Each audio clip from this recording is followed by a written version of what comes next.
and then you and Chris dove in a little bit deeper.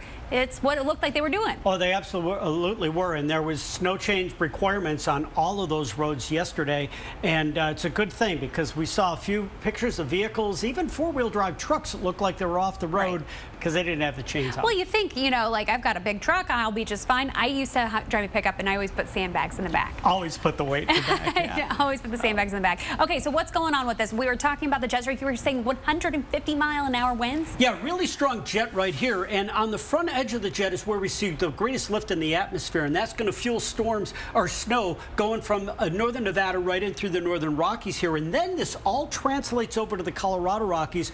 A prolonged southwest flow over the western portion of Colorado here will produce a lot more snow as well. Okay, so what kind of snow are we talking about? Is this going to be the nice stuff that folks can ski on, or? Well, it'll be skiable. It won't be the perfect powder because it's not quite that cold, but this is our computer model showing snow, and I want you to see something really neat here because typically the winds come from the west and really plaster the west side of the Sierra. But watch what happens here. Go ahead, Jess, move that forward. It's northeasterly winds. It's going to be the east side of the Sierra here that's going to get a little more snow. And then everything translates up here into the northern Rockies. How cool. How often does this happen?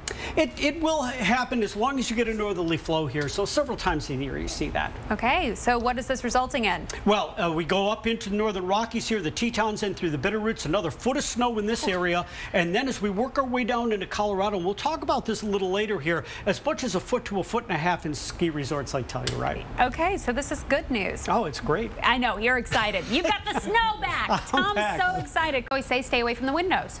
Right. Because of debris like that. Okay, but let's talk about where you need to stay away from windows starting on Thursday. We have another system, and it is going to bring a severe threat along with it. So this stretch starts on Thursday, goes from Wichita, Kansas, all the way down south through Del Rio, Texas. And so that's kind of the start of this, right? And this is an area that we have seen, you know, across Texas, a lot of very wet weather and a lot of storminess over the last couple of days.